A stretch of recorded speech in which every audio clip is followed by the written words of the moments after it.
Well, it's Monday again. Say hello to hell. From Hollywood, welcome to the Rat's Ass Podcast with Mojo Elliott. I was born a poor black child. Okay, that's a lie. Fleabag, did you sneak that in there? Yeah, I need you to drop and give me 20. Well, I hope you had a great weekend. Are you ready to go for another action-packed adventure? Because we've got a lot to talk about today. Here's what's on tap on the Wrap. Pennsylvania Governor Josh Shapiro and his family escaped death. I'll expose Bernie Sanders as a fake and a fraud. I have a message for ESPN Stephen A. Smith he won't appreciate, but I think you will. Bill Maher reacts to his White House visit with Trump. And wait until you hear the latest waste, fraud, and abuse Doge has found. The NBA play-in is all set to go, and I've got a preview for you. Another round of head trauma is on the way. Get ready to sprain your brain. Plus our usual loose behavior. Saw it on the X, the celebrity cheese. We've got your email from our Gmail, one more thing, and shout-outs to Rat Nation all coming up.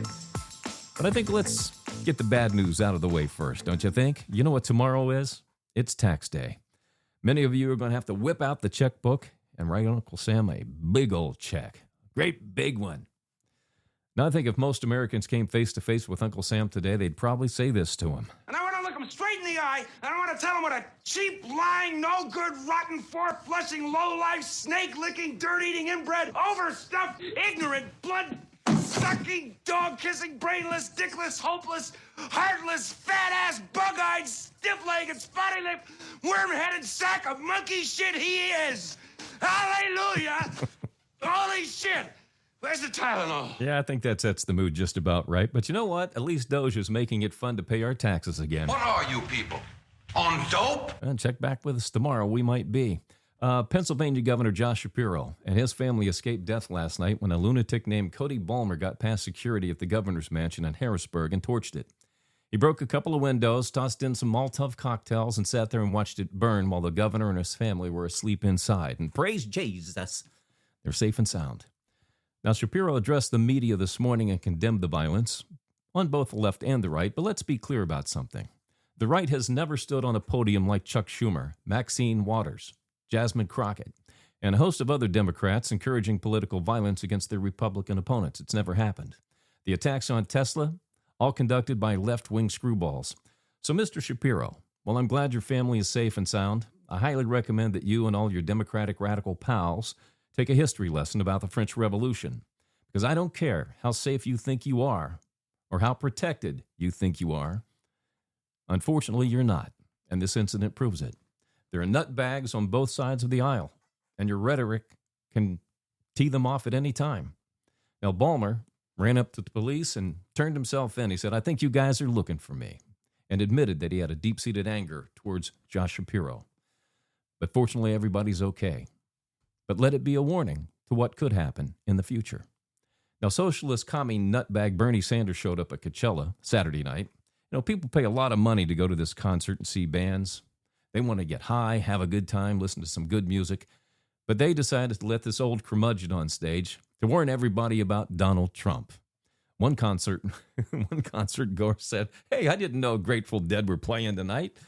But for those of you who haven't been around long enough to watch the Bernie Sanders show, I hope you like reruns, because here's a montage of Bernie chirping the same BS that he's done over the past 32 years, dating back to 1993. This great country of ours is moving very rapidly in the direction of oligarchy. The United States of America today is increasingly becoming an oligarchy. More and more moving toward an oligarchy. We are moving in the direction of oligarchy. We will move even more rapidly in the direction of an oligarchy. This great country is evolving into an oligarchic society.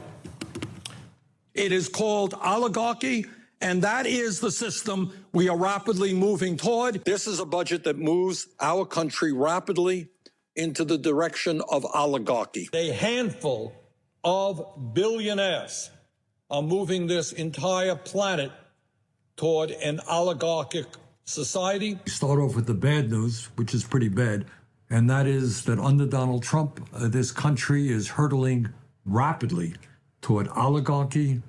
So what's Bernie's definition of rapidly? I mean, he's been saying the same BS for 32 years. And what has he done about it as a senator, besides bellyache? He's a fake and a phony and a fraud who used to bitch about the millionaires until he became one. Then he replaced millionaires with billionaires. And he's grooming an ex-bartender now in Alexandria Ocasio-Cortez, AOC, to take over when his 83-year-old dead carcass takes a dirt nap. Now, everybody together, let's do this. We're going to try the word oligarchy, okay? Oligarchy. We're headed to an oligarchy. An oligarchy. More and more, we're headed towards an oligarchy. It's got to kind of swallow the G there. Oligarchy. All right, ESPN sports commentator Stephen A. Smith continues to threaten to run for president of the United States in 2028. And I have a quick message for this bozo. Stephen A., take a seat, my man. We have enough gas bags making a mockery of the presidency right now. We don't need another jagoff with zero experience running anything but their damn mouth. To stop wasting our time. Just get over yourself and stay in your lane, all right? Now, you might have heard real-time host Bill Maher went to Washington, D.C. to meet Donald Trump recently. Bill opened his monologue of his next episode talking about his experience. The guy I met is not the person who the night before the dinner shit-tweeted a bunch of nasty crap about how he thought this dinner was a bad idea and what a deranged asshole I was. I read it and thought, oh, what a lovely way to welcome someone to your house.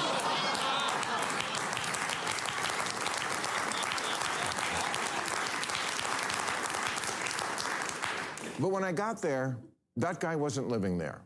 Now, does Trump want respect? Of course, who doesn't? My friend said to me, what are you going to wear to the White House?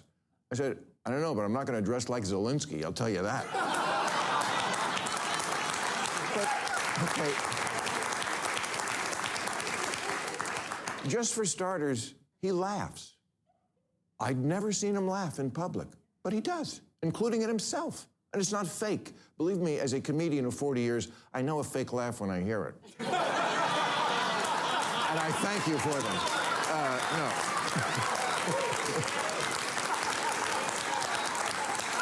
But, okay, example. In the Oval Office, he was showing me the portraits of presidents, and he pointed to Reagan and said, in all seriousness, you know the best thing about him?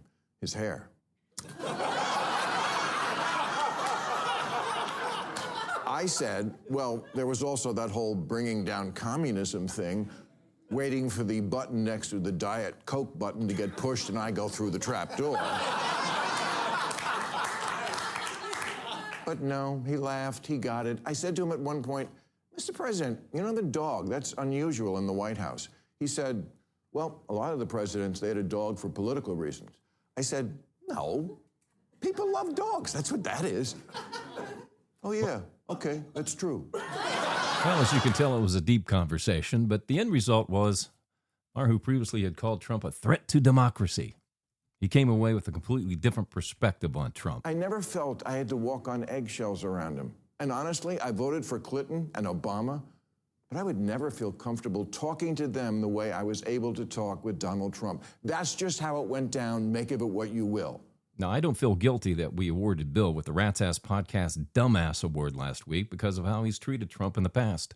But I'll give him props for going and meeting and talking with the president and being honest about his visit and not turning it into another Trump-bashing situation. But I think Bill found out that there's a public side to Donald Trump and a private side. We'll let the Secret Service deal with the secret side, though. Well, Doge has been hard at work undercovering government waste, fraud, and abuse. Now, this time they looked into who's been scamming unemployment. Now, check this out. Since 2020, this is what Doge has found out. There are 3 states that have led the way. I'll give you 3 guesses. And you're right. New York, California, and Massachusetts. I'm surprised Illinois and Michigan aren't in here yet. I'm sure they're in the top 5, though. But 24.5 thousand people over 115 years old claimed $59 million in benefits since 2020. 28,000 between 1 and 5 years old claimed $254 million in benefits. 9.7 thousand with birth dates before, or make that over 15 years in the future, meaning they haven't been born yet, claimed $69 million in benefits. This is what Doge is doing. Okay, these are our tax dollars that come out of our paychecks and what you'll be writing a check for tomorrow because you owe. So go ahead and attend another damn hands-off protest, you jagoffs. All right, the NBA playoffs are set to go. Can't wait, man. They get underway tomorrow with the play-in. Now, the play-in takes 4 teams from East and West who finished 7 through 10 in the standings, and they compete to qualify for the playoffs against the teams that finished 1 through 6 in each conference. Tomorrow, Atlanta plays at Orlando. Memphis plays at Golden State. And on Wednesday, it's Miami at Chicago. And Dallas plays at Sacramento. So I'm going to go with Atlanta over Orlando, Golden State over Memphis, Chicago over Miami. And I hate to do it, but I'm going to take Sacramento, upsetting Dallas. Because I don't think Anthony Davis is up to the task. I really don't. He only scored 13 points in the reunion game with the Lakers. I think we're going to see the typical Anthony Davis that shows up maybe for a quarter and then just kind of lays down the rest of the game. We'll see what happens. But once these games are all done, we'll sit down and go through all the playoffs and give you some predictions and all that fun stuff here on the Rat's Ass Podcast. I'm looking forward to the Lakers series. You know, they moved to L.A. in 1960 from Minneapolis, and now here we are 65 years later, and they're going to play the Minneapolis Timberwolves in round 1 of the playoffs. Oh, karma always seems to come back and get you, doesn't it? It'll be fun. Rat's Ass Podcast. Head trauma. All right, today we're going to play Sprain Your Brain. Listen close to the problem and see if you can figure this out. A man lifting weight put a 25-pound weight on each end of the bar, a 10-pound weight on each end of the bar, and then 3 2-pound weights on each end of the bar. He then proceeded to lift the weight. So how much did he lift altogether? Okay, one more time. A man lifting weights put a 25-pound weight on each end of the bar, a 10-pound weight on each end, and then 3 2-pound weights on each end. He then proceeded to lift the weight. How much did he lift altogether? We'll have the answer for you coming up a little bit later on in the podcast. It's time for some loose behavior on the Rat's Ass Podcast. Oh, yeah, it's Monday, so let's get loose. Here's what's up on the Rat's Ass Podcast X feed. Johnny Come Lately posted this one. If you could go back in time, what year would you return to and why? Gabe Postawait said in 1985, because it was the year I got the hell out of my parents' house and went to college. You have no idea how liberating it was to get the hell away from the 2 nutballs that raised me. You know what? My guess is they were happy to see you go, Gabe. Ava Lewis said 1991. It was a great year for music and I agree with that. Great year for music and my first year of college at Alabama. That's when I learned how to party and have sex with who I wanted when I wanted. Wow, I'd say Ava gave Roll Tide a whole new definition there. Debbie Keith, she said 1999. It was the end of the 20th century and my divorce was finalized. Starting 2000 was like being born again. Well, I'm glad it worked out for you, Deb. All right, I thought about it. I said, you know what? 1985 is my year, too, because that's when kind of like everything finally came together for me personally and professionally, and I decided to move to the great city of Los Angeles. Yeah.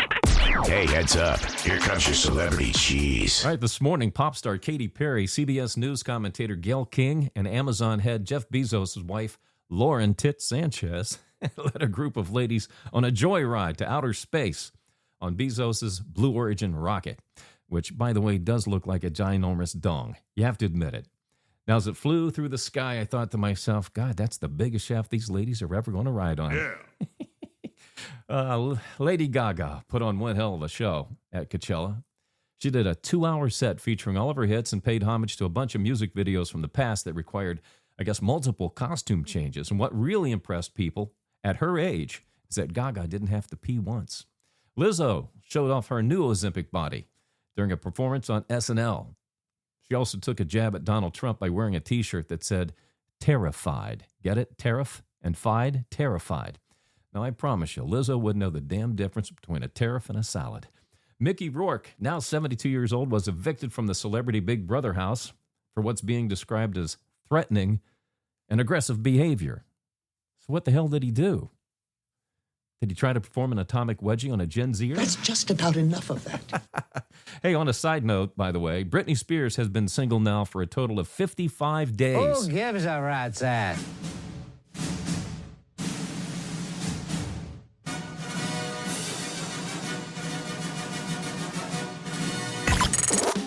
Rat's Ass Podcast. Email from our Gmail. All right, this is where you email your questions, comments, and observations to me at ratsasspodcast@gmail.com, and I respond to them here on the show. No topic is off the table, and the more outrageous and salacious, the better. I mean, they don't have to be, but that's what we prefer. Now, I do not read your email in advance. My producer, Fleabag, forwards them to me with your name, where you're from, and rewrites them so I can respond rapid fire and on the fly. All right, Ian K. from Alhambra, California said, do you agree with how ICE is rounding up and deporting illegals? Well, you said the key word right there, illegals. Okay, now you have three different categories here. You've got criminals, you got freeloaders, and you got legitimate asylum claims. I have no problem with the way they're picking up criminals and getting rid of them. Freeloaders are going to come next because these two categories have cost this country billions. I mean, billions with a B in dollars, not only to let them come here and live, but also to get rid of them. Now, the legitimate ones that came across with legitimate asylum claims, they go to work and they're looking for a better life in America. I think all you need is a better immigration system to speed it up a little bit. All right, Karen L. from Rochester, New York said, are you serious about Trump being a libertarian? I'm not seeing it. Well, Karen, you know, when Trump added JFK Jr. and Tulsi Gabbard, both ex-Democrats, to his cabinet, that's a libertarian move. You know, typically libertarians, we don't care about your race, your political affiliation. It's always about the best person for the job. And that's who Trump said, they're the best people for the job, and he brought them on board. All right, Amy A. in Dayton, Ohio said, you mentioned you've never had kids. Have you ever regretted it? Amy, no, you don't regret what you don't have. And to be quite honest, it's allowed me to remain the child in the family. All right, Scott T. in Tulsa, Oklahoma said, my divorce was finalized recently, and I'm itching to get back in the game. Is church still the best place to meet a nice girl? Well, I can see I'm probably the way I'm going to answer this for you. I'm going to get a lot of email on this. And I'm basing this on personal experience, too. Okay? As long as she's not Catholic. Because she's probably too nice. Yeah, nice and nuts. Now's your chance to be one of the few and the loud. Join Rat Nation at ratsasspodcast.com. Membership does have its rewards, you know. And that's what happens when you press the wrong button. But, yeah, I'm serious about that, though. All right, John M. from Dortmund, Germany said, I met a girl from California. What can you tell me about California girls? Well, I mean, they're girls. I mean, girls are girls. But I'll tell you what, if she has pink hair and a bone in her nose, run like hell. Devin B. from Gainesville, Florida said, who do you like to win the NBA championship? Well, I just said I'm a diehard Lakers fan. That's who I'd like to see win it. But I think the Lakers are about probably a quality big man like Miles Turner away before they're serious contenders. But I think they'll get past Minnesota. We'll see how far they get. But I hate the idea of Boston winning again. But I think it's going to come down to either Boston or Cleveland this year. Probably Boston. Ugh, I almost choked when I said that. But I do have to look at the injury reports before I do make any real predictions, so don't hold me to those, okay? Please don't hold me to those. All right, if you have any observations, comments, or questions, send them to me at ratsaspodcast@gmail.com. Rat's Ass Podcast. Head trauma.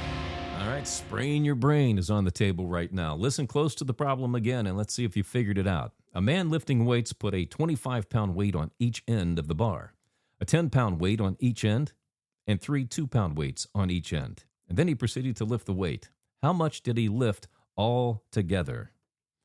Did you figure it out?